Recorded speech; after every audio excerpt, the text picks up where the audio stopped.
강의를 이끌어 주실 선생님 소개해 드리겠습니다. 거기 자료집에 나와 있죠? 네. 네, 이희환 문학평론가십니다. 네. 네, 선생님 고향 충청도지만 지금 인천에 오래 계셔서 인천 사람이나 마찬가지고요. 원래 대학에서는 정치학을 전공했지만 지역에서 문학평론가와 그 다음에 지역 연구가로 굉장히 활발한 활동을 하고 계십니다. 네, 그리고 저서도 이와 관련된 저서와 연구 논문도 굉장히 많으시고요. 미나리학교 HK 연구교수도 역임하신 굉장히 이 분야에서 탁월한 역량을 보여주신 전문가십니다. 이현 쌤 소개하겠습니다. 네, 안녕하십니까. 지금 소개받은 이희환이라고 합니다. 이 10월이 이제 막바지로 이제 가고 있고 가을이 이제 무르익고 있는 이 계절에 이렇게 여러분 만나뵙게 돼서 반갑고요. 특히 우리가 살고 있는 이 인천이라는 도시에서 그리고 인천의 그 거리에서 그 길 위에서 인문학을 같이 이야기하고 이런 시간을 갖게 돼서 영광입니다. 근데 지금 인문학 하면 굉장히 딱딱하고 어렵잖아요. 도대체 인문학이 뭔가 뭐 사회과학도 있고 인문과학도 있고 자연과학도 있는데 인문학이라는 게 뭔가 이런 생각을 좀 해봅니다.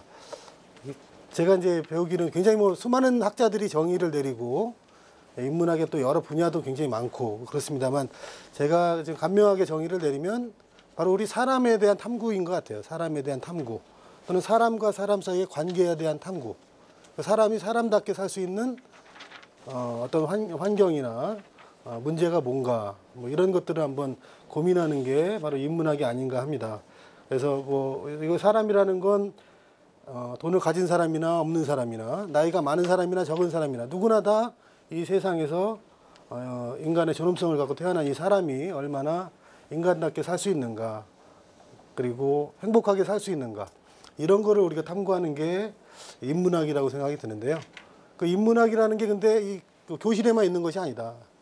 바로 이 우리가 살고 있는 거리, 길거리에서도 우리 사람들의 이야기가 넘쳐나고 있고 그리고 우리가 살고 있는 이 인천의 과거의 역사 속에서부터 지금까지 면면하게 참다운 어떤 인간의 삶의 모습을 찾기 위한 그러한 여러 사람들의 노력이 있었고 그것을 또 글로 쓰려고 했던 작가들이 있었고 역사의 현장에 있었다라는 거죠. 그래서 그거를 오늘 한번 찾아보는 그런 시간이 되는 것 같습니다. 그래서 제가 아는 범위 내에서 좀 소개해드리고 말씀드리면서 그러나 고민은 또 여러분들이 각자 자기 문제화 해가지고요, 그죠? 자기가 지금 고민하고 있는 여기 학생들도 있고 또 어머니들도 계시고 그런데 각자가 처한 환경에 따라서 고민하는 게 다 다를 것 같아요. 내가 지금 고민하고 있는 문제가 어떤 사회적 흐름 속에서 있는 건지 뭐 이런 것들도 친구 사이의 갈등도 왜 이런 문제가 발생하는지 뭐 이런 것들도 서로 생각해보는 그런 계기로 이렇게 좀 발전됐으면 좋겠습니다. 네, 그러면은 뭐 강의 시간이 그렇게 많지 않은데요. 오늘 주로 돌아볼 장소하고 그 장소에서 작가들이 와서 쓴 작품 그걸 가지고 한번 간략하게 이제 소개를 드리도록 하겠습니다. 여러분 지금 인천이 우리 한국에서 몇 번째 도시인가요? 세 번째 도시죠? 네, 제가 중고등학교 때는 5번째 도시 뭐 이렇게 대구보다도 밀리고 이렇게 한참 뒤에 떨어졌다가 자꾸 올라오는데 지금 서울, 부산, 그 다음에 인천입니다. 그리고 내년에 300만이 된다고 그러거든요. 인천이라는 도시가 이렇게 급성장하고 있는데 근데 이 인천이라는 도시가 이렇게 근대 도시화 된 거는 불과 얼마 안 됩니다.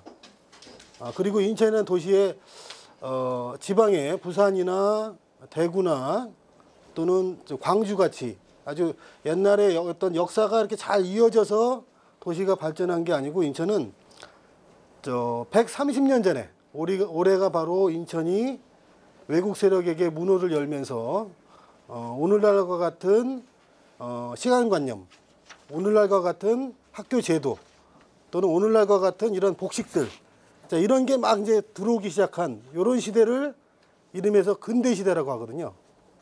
그래서 이 근대 세계에다가 인천이 문을 연 게 130년 전이에요. 그 전 시대는 어떻게 살았겠어요? 인천에 사는 분들은 갓 쓰고 한복 입고 그리고 날짜도 구정으로 세고 예, 그리고 모든 어떤 그 생활 방식도 지금과 다른 학교도 서당에 다니고 서당에 안 가는 사람들은 다 그냥 학교도 안 가고 일하고 이런 시대였는데 그게 이렇게 학교 제도 또는 국가 제도 또는 시간이라고 하는 제도 이런 게 막 도입되기 시작한 거는 130년 전입니다. 근데 이제 그건 인천만 그런 것이 아니고 1876년에 우리나라가 강화도 조약이라는 걸 체결했죠. 그러면서 이제 이게 세계 문호를 열면서 서양 제국과도 이제 교류를 하기 시작한 게 1876년이니까요. 그때 이제 개국을 했고 우리나라가 이제 인천항이 문을 여는 거를 1883년에 했어요. 그래서 올해가 이제 개항 130주년으로 오늘날과 같은 이런 시대적인 어떤 환경을 받아들이기 시작한 게 130년입니다. 근데 인천의 문을 연다라는 건 바로 조선 전체, 한국 전체를 문을 연다는 거거든요. 왜 그러냐면 바로 서울 바로 앞에 있는 인천을 열어주니까 외국 세력에게. 그렇기 때문에 인천을 통해서 서양에서 만든 서양의 산업혁명을 거쳐서 만든 여러 물건들도 들어오고 제도도 들어오고 그랬습니다. 네, 그래서 인천에는 일찍부터 다양한 근대 문물이 넘쳐 들어왔기 때문에 여기서도 오늘날 우리가 얘기하는 문학이라고 하는 근대 문학이라는 게 여기서 처음 시작됐다고도 볼 수 있겠어요. 그러니까 그 전의 문학은 뭐겠어요? 고전 문학인데 그때 문자는 뭘로 썼겠습니까?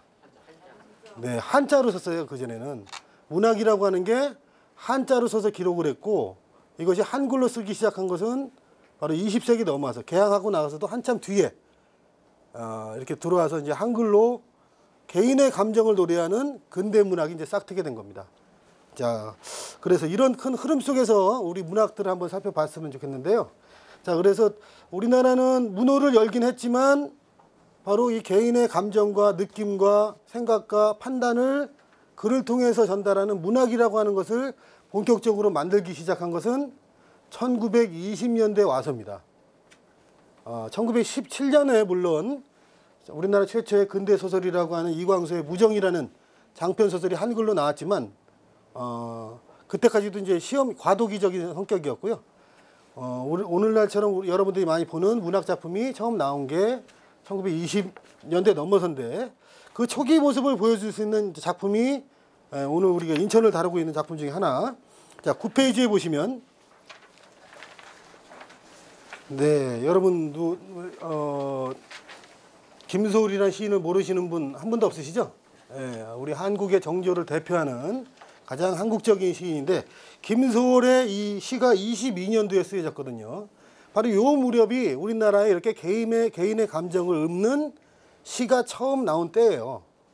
자, 그런데 이 김소월은 저 시골 출신인데 이 사람이 제물포에 왔습니다. 어떤 느낌을 노래했는지 한번 시를 한번 낭송을 들어볼까요?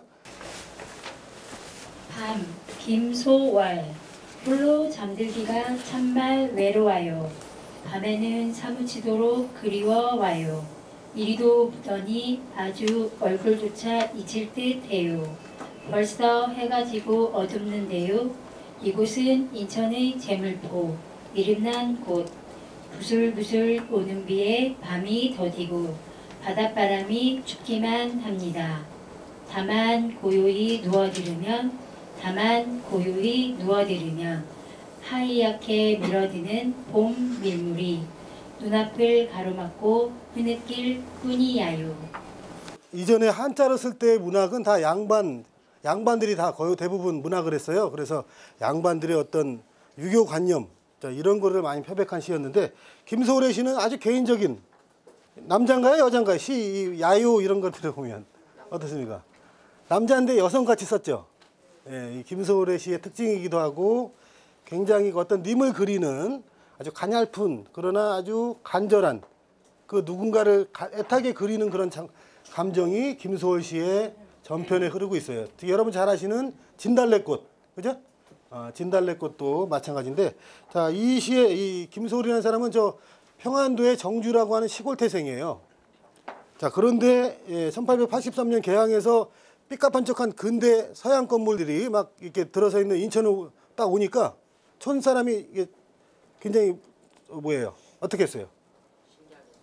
긴장했겠죠. 긴장하고 좀 촌티를 냈겠죠. 촌티를 내고 웅크려드리는 감정.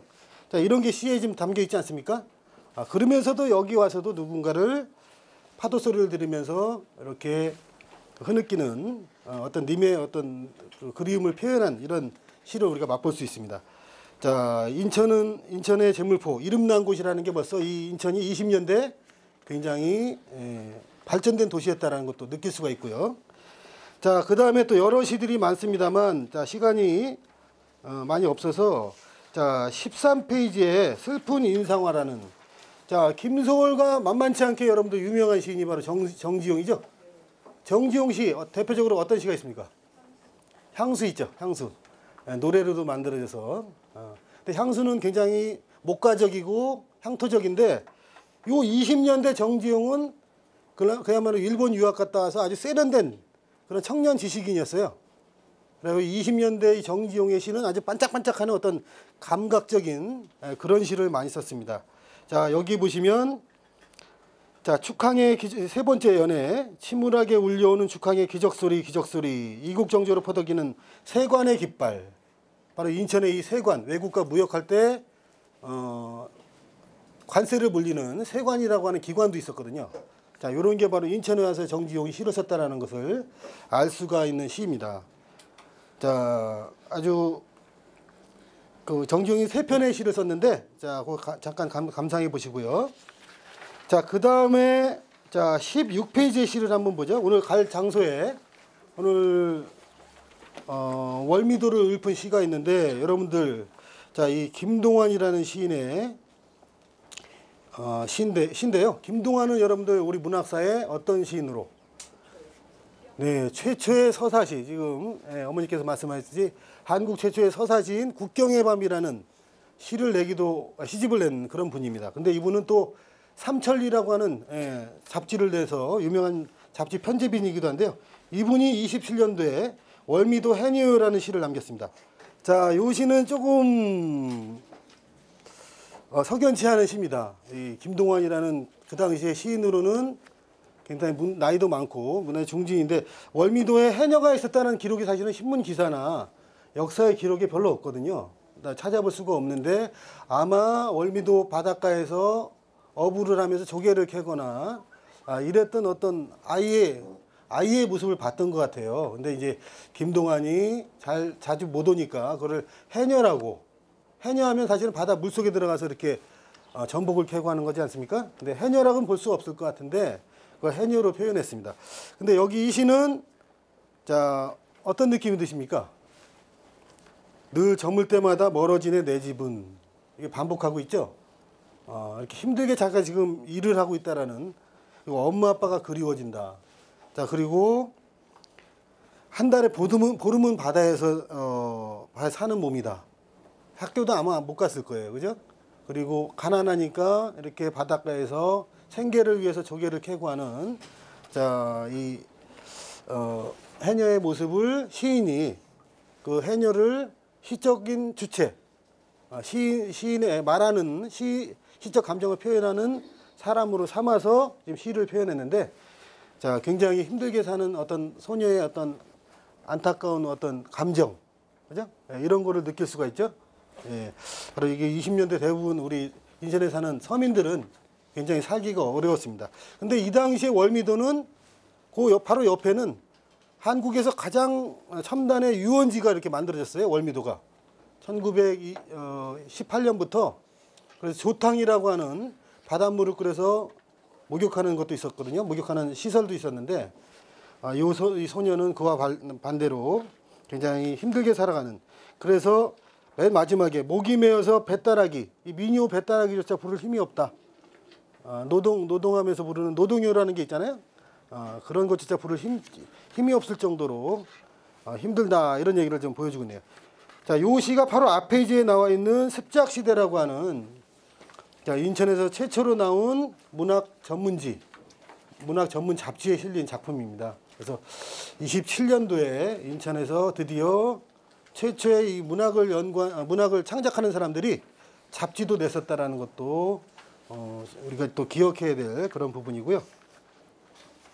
길에서 제물포 풍경은 여기 김기림이라는 사람도 이 사람도 정지용과 거의 쌍벽을 겨룰 정도로 소위 모더니스트 작가라고 해요. 모더니스트 시인.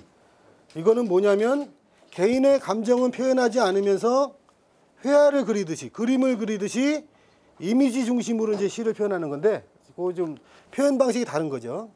자, 근데 그런 기법의 이론적인 토대도 쌓은 그런 시인인데, 자, 여기에 보시면, 자, 기차를 타고 서울에서 내려오는 겁니다. 그러면서 기차를 타고 내려와서 인천역에 당도하기까지의 과정을 시로 쓴 거예요. 연작시로. 자, 근데 인천을 뭐라고 표현했냐면, 자, 쭉 인천에 기차, 인천역, 조수, 고독, 이방인, 밤항구, 파선, 대합실. 자, 이렇게 인천에 갖가지 보이는 장소들을 읊은 다음에, 근데 특히 밤항구. 자, 인천의 밤항구를 뭐라고 표현했냐면, 자, 부끄럼 많은 보석장사 아가씨다 그랬어요. 보석장사 아가씨가 어떤 겁니까? 이 바구니에다가 반짝반짝하는 보석들을 담고 있는 거죠. 이거 왜 이런 이미지가 나왔을까요? 인천에 밤에 와보니까 서울에서는 볼 수 없는 항구의 풍경이 어둠 속에서도 반짝반짝 빛나는 어떤 배의 불빛들, 건물의 불빛들, 뭐 이런 게 반짝였다는 거죠. 네. 그런 것도 이제 읊었던 그 아주, 그래서 이렇게 작가들이 인천에 많이 온 이유가 있습니다. 다른 도시에서는 볼 수 없었던 어떤 아주 첨단의 도시의 모습을 인천이 일찍부터 가지고 있었다라는 거죠, 그죠? 그래서 특히 일제시대 인천은 서양 사람들이 지은 초가집 이런 게 별로 없고, 서양 사람들이 지은 근대적인 건물에다가 부두의 여러 항만 시설들이 어우러지면서 마치 외국을 보는 듯한 이런 느낌을 많이 자아내게 했어요. 그래서 많은 문학하는 사람들이 여기 와서 어떤 식민지지만 어떤 조선의 어떤 미래 뭐 이런 것들을 좀 고민하면서 시도 쓰기도 하고 그랬습니다. 자, 그 다음에 좀 살펴본 여러 시 작품들이 많은데 좀 넘어가서요.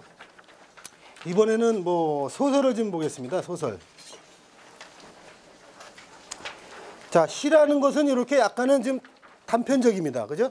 그리고 시라는 것은 감정 위주예요. 아무래도 감정 위주고 어떤 이미지 위주로 표현할 수밖에 없는 한계를 갖지만 전달하는 효과는 굉장히 암시적이고 은유적이고 상징적이죠. 시는. 자, 그런데 소설은 반면에 어떤 여기에 이야기가 담깁니다. 소설이나 희곡이라는 건 그 이야기 속에 이제 보다 많은 어떤 사람들의 고민과 갈등이 표현되는 게 이제 소설 작품인데요. 자, 38페이지. 이따 이제 여러분들 가보실 만석동에 가보시면 아직도 이 공장이 남아 있는데 동일방직이라는 방적 공장이 남아 있는데요. 자, 1934년에 쓰여진 작품입니다. 자, 장편 인간 문제라고 하는 장편 소설인데, 자, 제목 자체가 아주 상징적이죠, 그죠? 자, 인간 문제를 나는 다뤄보겠다라고 했는데, 그 인간 문제가 이 강경이라는 작가는 여성 작가예요. 고향은 인천이 아니고 황해도 출신의 작가인데, 독립운동도 해서 만주도 갔다 오고, 온갖 고통을 다 겪었던 그런 여성 작가입니다. 근데 이 사람이 34년에 와서 어떤 우리 사회의 식민지 시대죠, 그때는. 식민지 시대 조선의 주요한 갈등을 담아보겠다 소설에다 해가지고 다룬 공간이 두 곳입니다. 하나는 황해도에 있는 농촌에서 땅을 많이 가지고 있는 지주들이 땅이 없는 대부분의 소작농, 농민들을 괴롭히는 이런 모습을 소설의 전반부에 다룹니다. 자, 이게 이제 인간 문제라는 소설의 전반부고요. 바로 농촌, 아직 여전히 농업이라고 하는 게 식민시대에는 대부분의 한 7, 80% 정도의 어떤 경제의 주요한 주축이 됐었는데 그 농촌에서 여전히 땅 가진 사람들이 대부분의 농민들을 힘들게 일을 시키면서도 그 일한 만큼의 대가는 적게 주는 이런 일들을 많이 해서 그런 부분을 소설 전반부에 다루고 그 다음에 이제 또 하나 인간 문제의 주요한 갈등의 현장이 어디냐? 바로 인천이다 이거죠. 그래서 인간 문제의 소설의 후반부는 자 바로 공장들이 많이 생기면서 공장에서 일하는 노동자들이 또 공장을 운영하는 사람들에 의해서 고통당하는 자 이런 모습을 다룬 게 인간 문제의 후반부인데요. 그래서 인간 문제라는 30년대 우리나라 장편 소설 중에서도 대표적인 작품이에요. 자 인천이 인간 문제의 현장으로 이렇게 다뤄집니다. 그래서 자 여기 다 읽지 못하겠는데 그 두 번째에 보시면 조선의 심장지대인 인천의 이 축항이라고 그랬죠. 자 이게 바로 이따가 가볼 자유공원에 올라가서 내려다볼 인천항을 얘기하는 겁니다. 근데 인천항에는 그 당시에 지게로 짐을 나누는 일꾼들 그리고 옆에 공장에서 일하는 또 노동자들 자 이런 사람들이 노동자들이 바글바글 했어요. 자 근데 이 사람들이 일한 만큼 못 받고 맨날 굶주리고 하는 문제들이 신문에 사회면에 일제시대 이 당시 사회면에 많이 나왔었거든요. 자 그래서 이런 문제를 지금 바로 다루고 있고 그 사진도 제가 실었습니다만 바로 인천의 대단히 공장에서 일하는 여공의 모습인데 바로 인간 문제 보시면 황해도 그 농촌에서 지주가 못 살게 구는 걸 견디지 못해서 이제 인천으로 이제 이 선비라고 하는 가녀린 아가씨가 이제 인천에 옵니다. 그래서 인천에 와서 공장에 취직을 해서 일하다가 결국 폐병 들어서 죽는 이야기예요. 그래서 굉장히 안타까운 그런 이야기인데 바로 선비의 모습이 바로 이 사진 속에 이 여공의 모습과 마찬가지겠죠, 그죠? 네. 네, 그래서 인천에는 이런 동일방직이라는 그 당시에는 여기 소설에는 대동방직이라고 나오는데 이 대단히 공장에서 일하는 여공들도 많았지만 쌀공장 정미소에서 일하는 여공들도 많았어요. 그 다음에 인천에 또 여러분들 성냥공장 아가씨 얘기 많이 들어보셨죠? 인천에 저쪽 배다리에 성냥공장이 있었는데 거기에서도 성냥공장에서 일하는 거는 여공들이었어요. 근데 여공들한테 성냥 그 냄새나고 눈도 침침해지고 하는 그 일을 굉장히 많이 시키면서도 먹고 살기도 힘들 정도로만 월급을 주고 또 잔업도 시키고 밤에도 일을 시키고 이렇게 하니까 그 여공들이 성냥공장 여공들이 파업을 했다 이런 얘기들이 일제시대 신문에 많이 나옵니다. 그래서 성냥공장이 남아있지는 않습니다만 이렇게 특히 인천에서는 이렇게 여공들이 굉장히 힘들게 살았던 그런 역사가 면면이 이어져 왔던 것 같아요. 자, 이 강경의 인간 문제의 그 공장이 지금 70년대에도 있었거든요. 그게 동일방직이라고 거기서도 또 70년대에 사건이 일어나면서 많은 여공들이 또 고통을 당했던 그런 역사도 또 이어져 왔습니다. 자, 우리가 첫 번째 가볼 게 수도국산 달동네 박물관입니다. 자, 수도국산 달동네 박물관은 지금 인천이 거의 그 집의 형태가 80%라고 하던가요? 아파트가 다 이제 삶의 공간이 됐습니다만 옛날에는 그야말로 달동네에 조그만 운막집에서 살았던 게 우리 과거의 삶의 모습이었거든요. 그 모습을 잘 보존하고 있는 박물관이 이제 수도국산 박물관인데요. 그 수도국산 달동네 박물관에서 볼 수 있었던 사람들의 삶의 모습을 보여주는 작품들을 또 우리 작가들이 남겨놨습니다. 자, 44페이지에 소개되어 있는 단편 남생이라고 하는 요 소설은 지금 중구의 도원동에 이렇게 인천항이 내려다보이는 언덕에 판자촌들이 있었어요. 그 판자촌에 살고 있었던 가난한 집의 아이인 노마라고 하는 아이의 이야기로 소설이 쓰여집니다. 여러분들 현덕은 이 소년소설 동화도 많이 쓴 작가거든요. 그래서 한국 아동문학에서 아주 중요한 작가로 거론되는 작품인데 여러분 주인공이 노마거든요. 노마가 뭐죠? 야이노마. 이, 옛날에 그 사내 아이한테 이렇게 편하게 험하게 부를 때 야 이놈 할 때 이 놈을 작가가 노마라는 이름으로 아동 소설의 소년 소설의 주인공으로 이렇게 모든 작품에 다 노마가 주인공입니다. 근데 이 작품도 노마가 주인공이에요. 자, 근데 이 아버지는 바로 인천 축항에서 일하다가 다쳐가지고 지금 집에서 시름시름 누워 있습니다. 아빠는 돈 못 벌어 오지. 대신 그럼 엄마가 돈 벌어 와야 되는데 엄마는 또 뭐 하냐면 술병을 들고 가서 항만에 가서 노동자들한테 웃음을 흘리면서 이렇게 술을 팔아서 집안을 연명하는 이런 안타까운 상황인 거예요. 이때 이 30년대 후반인데 이때 아이들의 삶의 모습은 다 이랬다라는 거죠.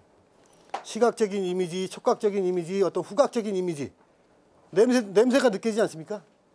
네, 냄새가 느껴지고 지저분한 게 딱 다가오죠, 그죠?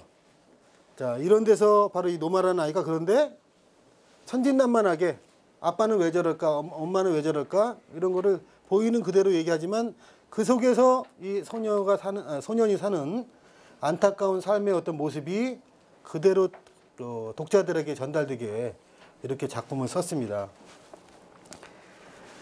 자, 그 다음에 옆에 이태준의 밤길이라는 이 소설은 이태준이라는 작가는 잘 알려지지 않았는데 한국에서 단편 소설을 가장 잘 쓰는 작가라고 평가가 됩니다. 우리 문학 연구하는 사람들 중에서는.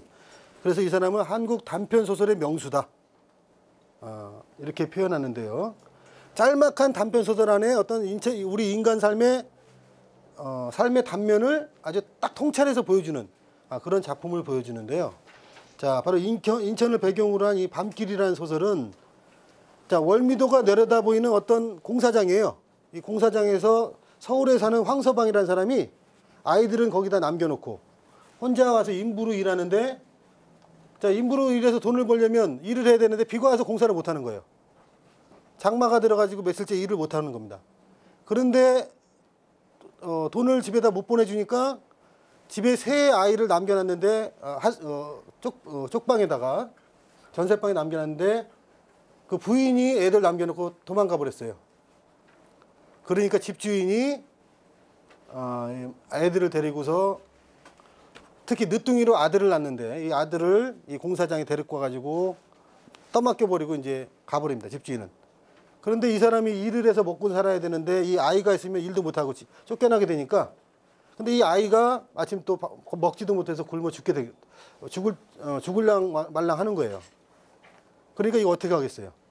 먹고는 살아야 되지, 일은 해야 되지. 이 아이를 안고서는 아이를 데리고서는 일은 할 수 없지. 애는 죽을 것 같지. 그러니까 비가 오는 밤길에 아이를 떠들어 메고 주 안에 있는 공동묘지로 가서 아이를 가다가 보면 죽겠지 하고서 묻으러 가는 겁니다. 자기 자식을 묻으러 가면서까지 살아야 되는 어떤 그런 가련한 모습을 자, 이태준이라는 사람이 아주 짤막한 소설에 썼어요. 그래서 이걸 한번 꼭 읽어보시기 바랍니다. 여기 자, 비 오는 장면으로 시작해서 비 오는 장면으로 끝나는 그런 소설인데요. 자, 그리고 마지막에 우리가 좀 같이 감상해볼 작품은 또 우리 소년 소설로 유명한 김중미의 괭이부리말 아이들인데 괭이부리말이라고 하는 동네를 다루고 있는 거기에 아이들이 성장하는 과정을 다루고 있는 이 장편 소설을 한번 낭독을 한번 들어보고서 이야기 나눠보겠습니다. 괭이부리말은 인천에서도 가장 오래된 빈민지역이다. 지금 괭이부리말이 있는 자리는 원래 땅보다 갯벌이 더 많은 바닷가였다. 그 바닷가에 고양이섬이라는 작은 섬은 바다가 메워지면서 흔적도 없어졌고 오랜 세월이 지나면서 그곳은 소나무 숲 대신 공장 굴뚝과 판잣집들만 빼곡히 들어찬 공장지대가 되었다. 그리고 고양이섬 때문에 생긴 괭이부리말이라는 이름만 남게 되었다. 괭이부리말에 사람들이 모여 살기 시작한 것은 인천이 개항하고 난 뒤부터이다. 개항 뒤 밀려든 외국인들에게 삶의 자리를 빼앗긴 철거민들이 괭이부리말로 들어와 갯벌을 메우고 살기 시작했다. 자, 그래서 우리 학생들 다 뭐 읽어본 학생도 있겠지만 어른들도 읽어보세요. 그러면 굉장히 감동적인데 바로 이렇게 어려운 환경 속에서도 아이들이 잘못하면 흔히 얘기하는 문제아가 되거나 인생을 비관할 수도 있는데 이 소년들이 서로의 우애를 이렇게 나누면서 성장하는 과정을 아주 훈훈하게 잘 그린 그런 작품이에요. 자, 이 작품과 함께 여기 작품 자료집에는 수록이 안 돼 있는데 조세희라고 하는 소설가가 70년대 후반에 쓴 난쟁이가 쏘아올린 작은 공이라는 소설이 있어요. 그 여러분 영화로도 만들어졌는데요. 그 난쟁이들 가족이 주인공이에요. 자, 근데 이 난쟁이라는 것이 바로 70년대 산업화됐지만 제대로 먹고 살기 힘든 우리 일반 서민들, 근로자들, 그리고 그 가족들의 이야기를 다룬 소설인데 그 난쟁이가 쏘아올린 작은 공의 연작 소설 중에 기계도시라는 작품이 있습니다. 기계도시라는 작품에 은강시라고 하는 하나의 시가 나오는데 인천시가 시가 아니고 은강시라고 표현했는데 이건 읽어보시면 그대로 인천시거든요.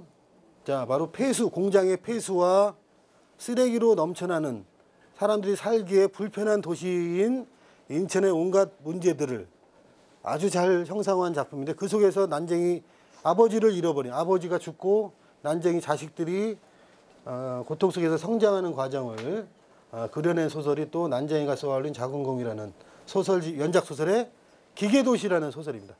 인천이 사실은 70년대 대표적인 기계도시였죠. 자, 그러니까 지금 우리 도시의 곳곳에 보면 아직도 공장 옆에 집들이 있어요. 그리고 환경 문제가 제일 심한 도시가 인천이고, 그죠? 자, 이렇게 전반적으로 살펴보니까 문학이라고 하는 것은 바로 그 어떤 사회 속에서 또 역사 속에서 한 인간이 왜 이렇게 불행하고 절망하고 있는가 이런 것을 천착하는 게 바로 인문학이고 문학인 것 같습니다. 네, 이상으로 그러면 사전 강의를 마치도록 하겠습니다. 감사합니다.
가만히 나가봐. 아빠를 친구. 하나, 둘, 셋. 하나, 둘, 셋. 다시 눈 감았어야죠. 하나, 둘.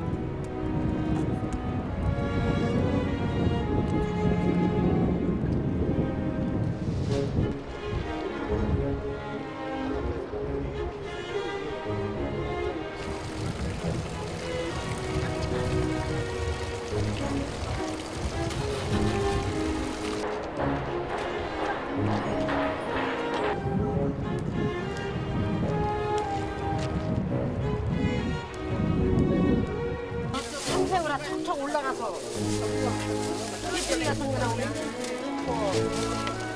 색깔이 하나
인천에 여러 해 살았지만 인천에 대해서 잘 몰랐거든요.